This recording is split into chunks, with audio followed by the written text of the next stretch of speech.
नमस्कार। शोम रतूड़ी एनालिसिस में आपका स्वागत है।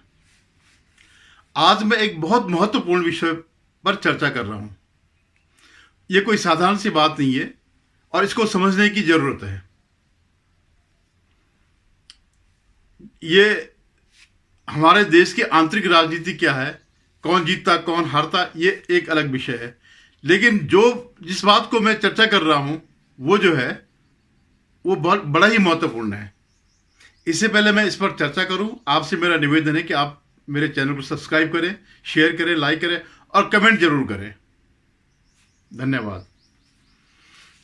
तो मेरा जो कहना है, जिस बात का मैं खुलासा कर रहा हूं, हालांकि अंदाज सबको है इस बात का, आज जो है दुनिया की दो ध्रुव विरोधी शक्तियां भारत के खिलाफ एक हो रखी है और उनके जो प्यादे हैं, मोहरे हैं, वे भी जो है उनका यहां पर भी तालमेल है।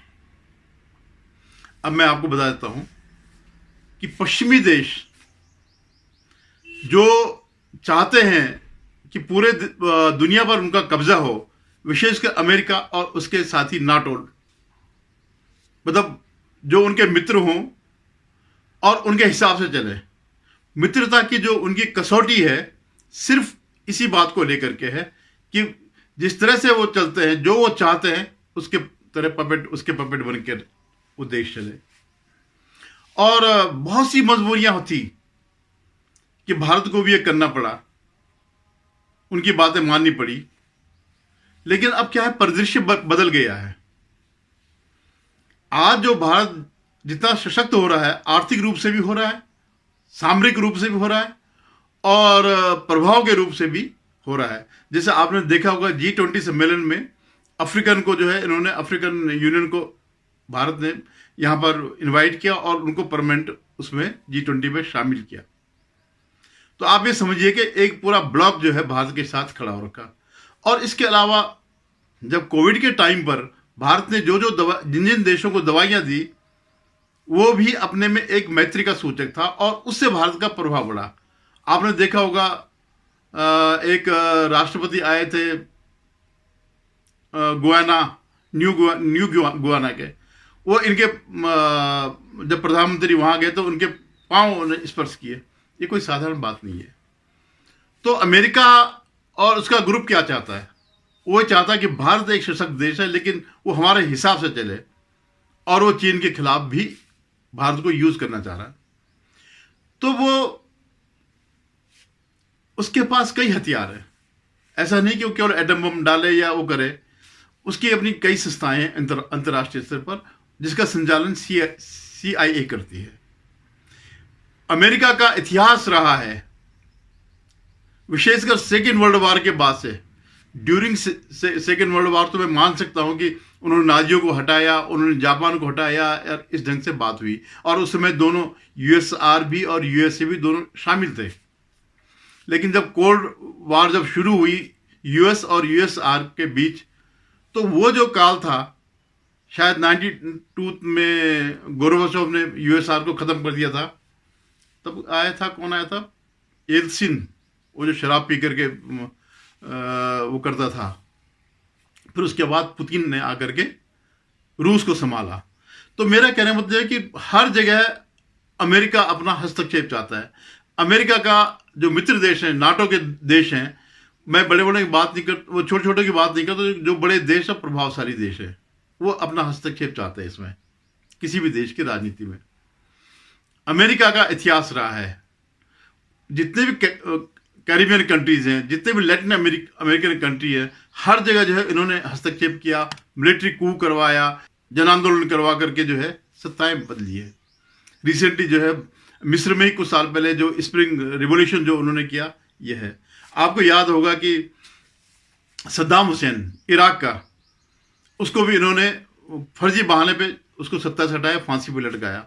ईरान के साथ इनका कई समय से चला आ रहा है।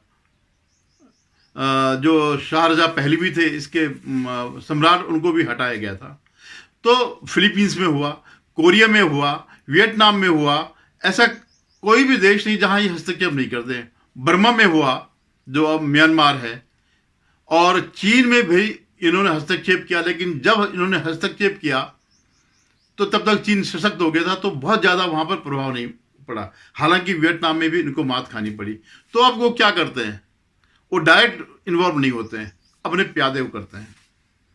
अब आप लोगों को अगर याद होगा, 1-2 साल पहले जॉर्ज सोरोस ने कुछ 100 करोड़ का जो है एक फंड वो किया था कि जो मोदी की सरकार को उखाड़ेगा उसके लिए मैंने ये फंड तैयार कर दिया है। और दुनिया के बहुत सी संस्थाएं, बहुत से एनजीओ सब उसमें हैं, उसके पैसों में पलते हैं। चाहे वो मेगा से हो या जो भी उन्होंने फर्म बना रखी है, इससे ह्यूमन राइट से संबंधित आप देखते होंगे कि उनका एक यूएन ह्यूमन राइट कमीशन है, वो भारत को नीचे डाल देता है। इस ढंग से कई चीज़ें जो इनके पास हुए हैं। ऐसे एक सीआईए का एजेंट इनका जो है पन्नू है। ऐसे कनाडा में और अमेरिका में इन्होंने खालिस्तानियों को पनाह दे रखी है, उनके जरिए जो है भारत पर प्रभाव डालते हैं। ऐसा इकलौता देश है जो कि खुलेआम हमारे अपराधी को उन्होंने पाल रखा है। तो क्या है, तो ये लोग जो है आज, क्योंकि मोदी जी की सत्ता को उखाड़ने के लिए ये प्रयासरत है। मित्रता है, लेकिन वो कैसी मित्रता चाहते हैं कि अधीनस्थ वाली मित्रता। जब इन्होंने कहा कि रूस से तेल मत खरीदो तो भारत ने तेल खरीदा, सस्ता तेल खरीदा। तो उनको बड़ा अजीब सा लगा कि हमारे, तब तक तो यही माना जा रहा था कि भारत भी जो है इनके साथ है। तो ये जो है इस देश में इस समय अपने उसके मीडिया के जरिए, नेताओं के जरिए और इस तरह जो है उभार रहे हैं। जैसे अरविंद केजरीवाल है, अरविंद केजरीवाल का संबंध सीधे सीधे अमेरिका से है। फोर्ड फाउंडेशन का ये वो था, प्यादा था। हालांकि क्या था, अरविंद केजरीवाल बहुत छोटी सी चीज है। आज भी लोकसभा में उसका एक भी व्यक्ति नहीं है, एक भी सांसद नहीं है। लेकिन जब अरविंद केजरीवाल को गिरफ्तार किया गया तो अमेरिका ने इस पे वो किया, जर्मनी ने किया और कनाडा ने एक किसी और कंट्री ने किया, इस पर प्रतिक्रिया व्यक्त करी। तो हमारे विदेश मंत्रालय ने उनका मुंह बंद करा दिया कि ये सब तुम्हें हमारे मामले में आंतरिक हस्तक्षेप करने की जरूरत नहीं है। तो ये जितना भी ये इसके पीछे जो शक्तियां लगी हैं वो सब सीआईए द्वारा है। जो पन्नू कहता है कि हमने इतने से करोड़, 116 करोड़ कितना दिए है इसको, केजरीवाल को, तो ऐसा थोड़ी खालिस्तानियों के पास इतना पैसा हो। नहीं, वो एजेंट है सीआईए का, और वो उसको पैसा वहां से मिलता, वो पैसा यहां ट्रांसफर होता।